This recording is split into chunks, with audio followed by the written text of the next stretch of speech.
फौजियों की बस पर चुड़ैलों ने किया कब्जा। ठंडी वादियों के प्रमुख बॉर्डर पर भारतीय सेना कड़ी नजर रखे हुए -50 डिग्री सेल्सियस में मौजूद थी। कुछ भारतीय फौजी रात भर पहरा दे रहे थे, इसलिए वो आग जलाकर वहां चाय पीते हैं, और कुछ फौजी अभी भी तैनात थे। कैप्टन अंकुर, ये लीजिए आपकी चाय। इस कड़कड़ाती ठंड में एक यही तो है हमारा सहारा। बिल्कुल सही कहते हैं जनाब। हाँ बिल्कुल, आहा, चाय पीकर मजा आ गया। इसी बात पर हम कुछ कहना चाहते हैं। अर्ज किया है, चीर के बहा दूं लहू दुश्मन के सीने का। अर्ज किया है कि चीर के बहा दूं लहू दुश्मन के सीने का, यही तो मजा है फौजी होकर जीने का। और माइनस टेम्परेचर में कांपते हुए हाथों से चाय पीने का। वाह वाह जनाब, कमाल की शादी कर दी आप दोनों ने तो। सभी एक साथ चाय का घूंट मारते ही हैं कि उड़ता हुआ बम उनसे थोड़ी दूर पर ब्लास्ट होता है, जिससे वो सब उठ जाते हैं। कैप्टन अंकुर, हमला हुआ है, सामने से बॉर्डर पर हमला हुआ है। सभी फौजी बॉर्डर पर पहुंचे, अपने सारी बंदूकों और इत्यादि चीजों को ले लें। रेडी फॉर द जंग, भारत माता की जय जय, वंदे मातरम, वंदे मातरम। सारे फौजी अपने अपने हथियार लेकर बॉर्डर पर आ जाते हैं और पहले बम का हमला करते हैं, जहां दोनों पक्षों के बीच लगातार फायरिंग शुरू हो जाती है। तुम बुज़दिल लोग फिर छुपकर अटैक करने लग गए। अरे शर्म करो शर्म। अरे तुम लोग इसी लायक हो, और कहते हैं ना कि दुश्मनों के लिए दिमाग से काम लेना पड़ता है, तो बस हम अपना फर्ज अदा कर रहे हैं। अरे दुश्मन लोग मुंह नहीं हाथ चलाया करते हैं, तुम्हारा तो हम फौजी लोग चटनी बना देंगे, देखते जाओ साथियों। अरे फायर करो और बमबारी भी। अब हम लोगों ने भी कसम खा ली है कि तुम लोगों को मार गिराएंगे। ये लो हमारा वार। दुश्मनों की तरफ से भारतीय फौज पर एक गहरा हमला होता है, जिसमें कुछ फौजी घायल हो जाते हैं तो कुछ शहीद, जिससे भारतीय फौजी में और आक्रोश पैदा हो जाता है। तुम लोगों की इतनी हिम्मत, अब देखो हमारा जवाब। तभी रामचरण एक बड़ी मिसाइल का हमला दुश्मनों पर करता है, जिससे दुश्मनों के आधे पक्ष भारतीय फौजी मार गिराते हैं। तुम लोगों की ये गुस्ताखी अब देखना तुम पर कितनी भारी पड़ेगी। अरे जाओ जाओ, 2-4 लोग बचे हैं, वापस चले जाओ, वरना तुम लोगों को भी यहीं दफन कर दिया जाएगा। नामुमकिन, तुम जानते नहीं हो तुमने किससे पंगा लिया है। ये बोलते ही कादरी खान, विपक्ष दल का अहम इंसान, भारतीय फौजी परिवार पर हमला करता है, लेकिन भारतीय फौजी भी मुंह तोड़ जवाब देते हैं, जिसमें कादरी खान बच जाता है। वेल डन इंडियन आर्मी, अब आखिरी हमला करो। इन लोगों ने 26 जनवरी के उपलक्ष्य में हम पर हमला किया है, ईंट का जवाब तो हम पत्थर से दे के रहेंगे। मार गिराओ, भारत माता की जय। इतने में सारे भारतीय फौजी एक साथ गोलीबारी शुरू करते हैं, जिससे कादरी खान भी इस बार घायल हो जाता है और मरने की एक्टिंग करता है। सारे भारतीय फौजी बहुत खुश थे। अरे वाह, हमने कर दिखाया। अब हमें जनरल दलवीर सिंह को यह खुशखबरी देनी चाहिए, उसके बाद हमें अपने घर पर जाने का मौका भी तो मिलेगा। हाँ बिल्कुल कैप्टन, हम सबको थोड़ी बहुत चोट लग गई है, पहले फर्स्ट एड कर लेते हैं फिर निकलते हैं। ठीक है। सारे फौजी एक दूसरे की बस में जाकर फर्स्ट एड करते हैं और जनरल को खुशखबरी भी दे देते हैं। सब अपना सारा सामान ले आए ना, हमें यहाँ से निकलना है, अब बार बार बस नहीं रुकेगी। अरे विवेक सर, हमारे राहुल जी अभी हल्के हो रहे हैं, आते ही होंगे। बस तब चला लेना। बॉर्डर पर जीत गए इस बात की खुशी है, लेकिन 2 लोग शहीद हो गए इस बात का भी बहुत गम है। हाँ, ये तो होना ही था। सभी लोग एक फौजी का बस में इंतजार कर रहे थे। वहीं उस फौजी को कादरी खान उठाकर गले पर वार कर मार देता है और उसकी फौजी वर्दी पहन टोपी लगाकर कहता है, ये इंडियन फौज कितनी बेवकूफ है। ये सोचते हैं इसने दुश्मनों को मार दिया, पर मैं अभी जिंदा हूँ और इन सबको मार गिराऊंगा। पूरी बस को ही ब्लास्ट कर दूंगा, चाहे उसमें मैं ही क्यों ना अल्लाह को प्यारा हो जाऊं। अपने मुल्क का बदला तो मैं लेकर ही रहूंगा। टोपी से अपनी शक्ल छुपाई और अपनी वर्दी में सुसाइडल बम लेकर कादरी खान बड़ी चालाकी से सभी फौजियों के साथ लास्ट सीट पर बैठ जाता है। किसी को उस पर कोई शक नहीं होता, बस चलने लगती है। वहीं दूसरी ओर 4 चुड़ैलें, चीना, मीना, कंचना, संजना, घटिया दुश्मन कादरी की बात सुन लेती हैं। तुम तीनों ने सुना वो दुश्मन क्या कह रहा था?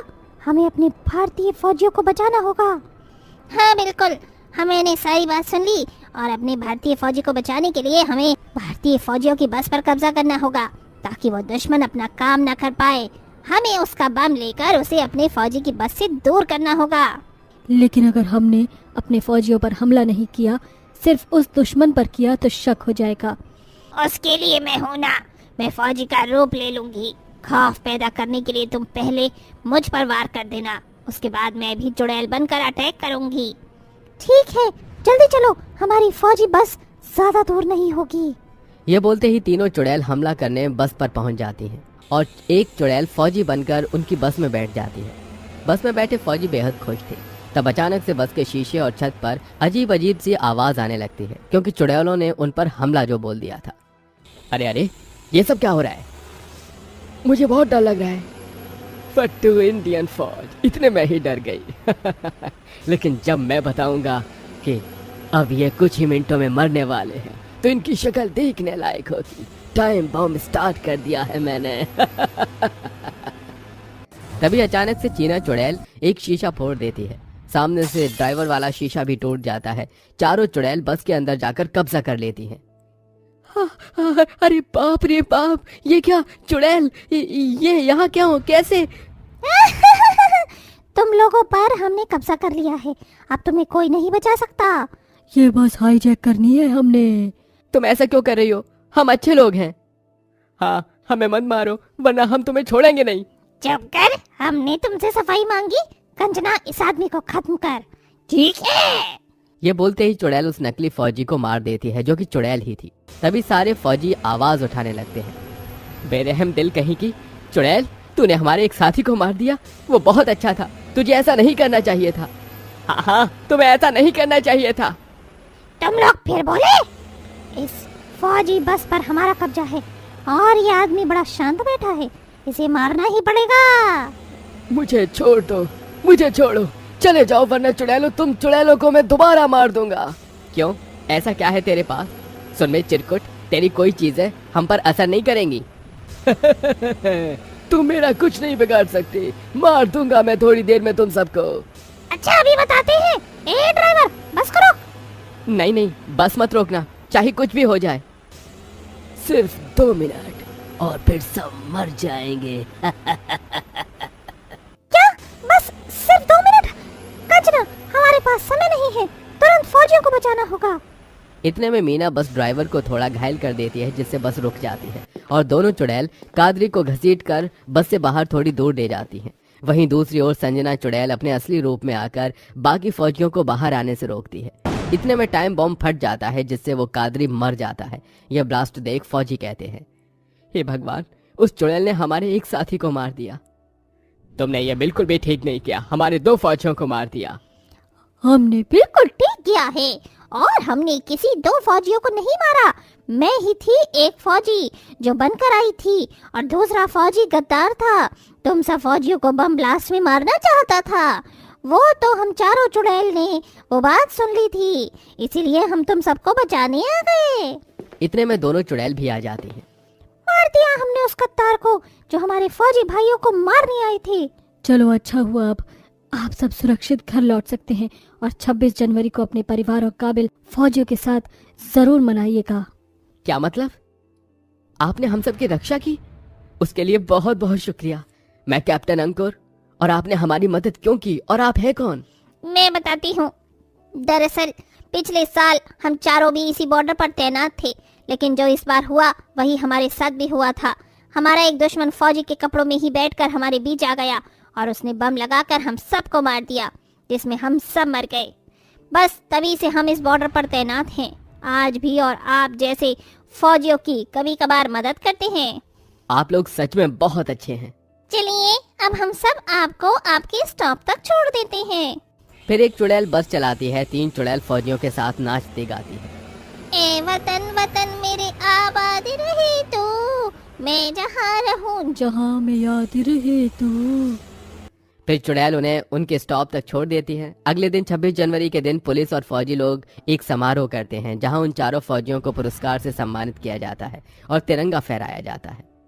आज हमें जो ये पुरस्कार मिला है, उसकी हकदार वो चारों चुड़ैल हैं। वंदे मातरम, वंदे मातरम। दोस्तों, हमने तो अपने देश के प्रति फर्ज निभा लिया है। अब आप सभी देशवासी भी देश के लिए जागरूक रहें और हमेशा अपने तिरंगे का सम्मान करें।